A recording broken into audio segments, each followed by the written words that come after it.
आने वाला नन्हा मेहमान अक्सर खुशियां लेकर आता है, पर अगर उन खुशियों पर किसी पराये की नजर लग जाए तो ये कहानी अनामिका की है। अनामिका, जिसे अंदाजा भी नहीं था कि उसके साथ क्या होने वाला था। अनामिका, मैं निकलता हूं, तुम परेशान मत होना, मैं 1 हफ्ते में लौट आऊंगा। विशाल, मुझसे ज्यादा तो तुम परेशान दिख रहे हो।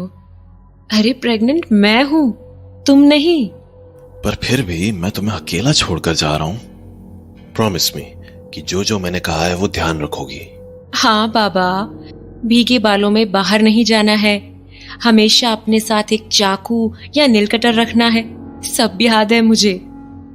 अब जाओ वरना देर हो जाएगी। अच्छा हाँ, मैंने पड़ोस वाली मेहता आंटी को भी इन्फॉर्म कर दिया है।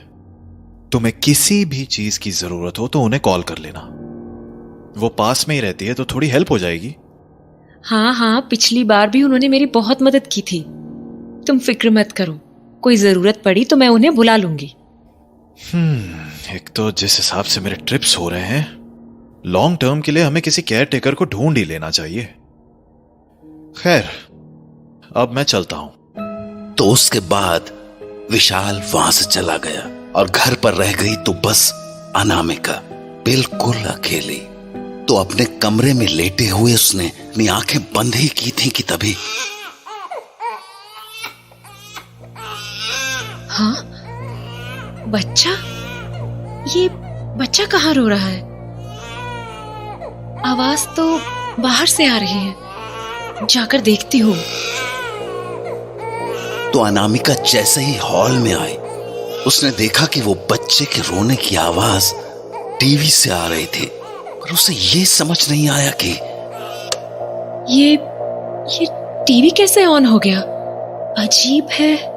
टीवी का यूं अपने आप ऑन हो जाना अनामिका को अजीब तो लगा, पर उसने इस बात पर ज्यादा सोचा नहीं और वापस अपने कमरे में लौट आए। पर अभी वो अपने बिस्तर पर बैठे ही थे कि उसका फोन बजा। हाँ, ये मेहता आंटी अभी क्यों फोन कर रही है? हेलो। हाँ, अनामिका बेटा। जी आंटी, बोलिए। बेटा, तुम्हारे घर कोई आने वाला था क्या?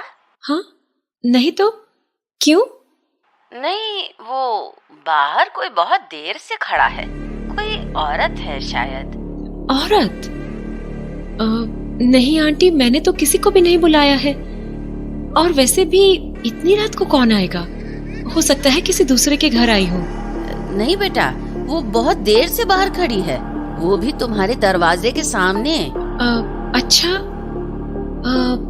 ठीक है आंटी, मैं देख लेती हूँ। अच्छा सुन, अगर जान पहचान ना हो तो दरवाजा मत खोलना, खिड़की से ही बात कर लेना। हाँ आंटी, ठीक है, मैं देखती हूँ। तो अनामिका फोन रखकर हॉल में चली गई और खिड़की से बाहर उस औरत को देखने लगी। एक्सक्यूज मी, हेलो, आप कौन है आप, और मेरे घर के सामने क्या कर रही हैं? अनामिका की आवाज लगाने पर जब वो औरत मुड़ी तो अनामिका उसे पहचान नहीं पाई। तभी वो बोली, नमस्कार अनामिका मैडम, आमी देवी। देवी? सॉरी, पर मैंने आपको पहचाना नहीं। तुम्हारा पति विशाल से बात हुआ था मेरा, वही भेजा हमको यहाँ। विशाल ने भेजा है? पर क्यों? तुम्हारा देखभाल करने के लिए। पेट से है ना तुम, हम प्रेग्नेंट औरत लोग का खास ख्याल रखते हैं। केयर टेकर है हम। ओह, ओके। विशाल बोल तो रहे थे केयर टेकर हायर करने के बारे में, पर मैं गेट खोलती हूँ, आप अंदर आ जाइए। तो अनामिका ने देवी को अपने घर के अंदर बुला लिया और दोनों बैठकर बातें करने लगी। जी, आप बहुत देर से बाहर खड़ी थी क्या? हाँ, हम बहुत बार आवाज लगाया, पर तुम दरवाजा नहीं खोला। हाँ, मैं सो गई थी। वैसे आपने इससे पहले कहाँ काम किया है? हम 15 साल से ये काम कर रहा है मैडम। माने कि जब भी कोई घर में बच्चा होने वाला होता है ना, हम वहां पहुंच ही जाता है। আপনার চিন্তা मत करो, আমি खूब ভালো করে ख्याल रखबे, तुम्हारा भी और तुम्हारा बच्चा का भी। थैंक यू, मेरी काफी हेल्प हो। खाना खा लिया मैडम? नहीं, अभी तो नहीं। बना लिया? नहीं, मैंने सोचा था कुछ मैगी वगैरह बनाकर खा लूंगी। क्या मैडम, मैगी से क्या होगा तुम्हारा? जो औरत लोग पेट से होता है ना, उसको अच्छा अच्छा खाना खाना चाहिए। हाँ, पर आज मेरा कुछ बनाने का मन नहीं कर रहा था। ए मैडम, चिंता करिस ना, आमी आसছি तो हम खिलाएगा तुमको अच्छा खाना, अपना हाथ से बनाकर। फिर खाना के हिसाब से हमारा पगार डिसाइड कर देना, ठीक है? मतलब आपकी विशाल से तो बात हुई होगी ना इन सब चीजों को लेकर? हम पगार का बात पहले नहीं करता है मैडम। पहले आप मेरा काम देखो, अच्छा लगा तो रख लेना नौकरी पे, ठीक है?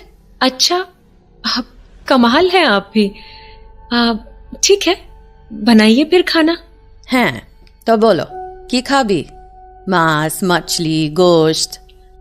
नहीं नहीं, मैं नॉनवेज नहीं खाती। हैं तो भेज बोलो, जो खाएगा बना देगा। आप खुद ही देख लो, जो आपको ठीक लगे। ठीक है, हम तुम्हारे लिए पालक पनीर बना देता है। तो उसके बाद देवी ने अनामिका के लिए खाना बनाया। खाना इतना ज्यादा अच्छे से बना था कि अनामिका बोली, माय गॉड आंटी, इतना अच्छा पालक पनीर मैंने कभी नहीं खाया। अब से अगले 9 महीने तक आप इसी घर में रहोगे। It's decided. चिंता करिस ना मैडम, हम अपना काम कभी अधूरा नहीं छोड़ता। नहीं आंटी, रियली आपके आने से मेरी बहुत हेल्प हो गई। अभी तो तुम बस हमारा हाथ से खाना खाया है, हम और भी बहुत कुछ कर सकते हैं। बहुत कुछ मतलब?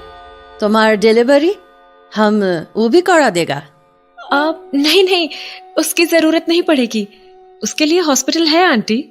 सत्यि बोलची अनामिका मैडम, हमको बहुत कुछ आता है। हाँ, मतलब? लोग का मन का इच्छा होता है ना, हम उसको भी पूरा कर देता है। हाँ, अब समझी नहीं मैं। तुमको बेटा चाहिए या बेटी? हाँ, ये कैसा सवाल है? बोलो तो। नहीं, मुझे कोई भी चलेगा। सोच लो मैडम, हम इसमें भी तुम्हारा मदद कर सकता है। तुम बोलेगा तो बेटा बेटी दोनों भी दिलवा देगा। 1-2 टोटका कर भी, बस सब हो जाएगा। नो प्लीज, ये ऐसे बातें मत कीजिए। मुझे ये सब कुछ नहीं चाहिए। ऊपर वाला जो दे देगा मैं उसी में खुश हो जाऊंगी। और जो एक भी नहीं दिया तो? हाँ, ये क्या बोल रही हैं आप? ऐसा हो जाता है मैडम, कभी कभी लोग का खुशी एक झटका में छिन जाता है। देखिए, आप ऐसी बातें करके मुझे अनकंफर्टेबल कर रही हैं। अरे चिंता करिस ना मैडम, हम तो तुमको बस ये बोला कि हम क्या क्या कर सकता है, कुछ करेगा थोड़ी। तुमको ये बात सब पसंद नहीं तो हम वो सब नहीं बोलेगा, कुछ और बात करेगा। और वैसे भी हमारे रहते तुमको घबराने का नहीं है, कुछ नहीं होने देगा हम तुमको। अच्छा आंटी, मैं सोच रही थी कि अब मैं सोने जाऊं, रात भी होने लगी है।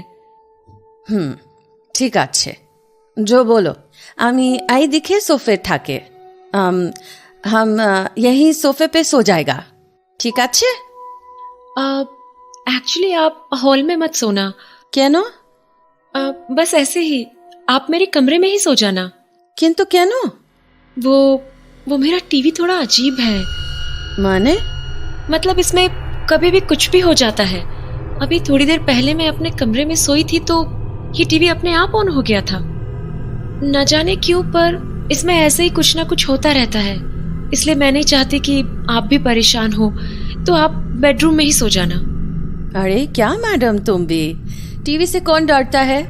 रुको, अभी हम देखता है। तो उसके बाद देवी टीवी के पास चली गई और वहां जाते ही बोली,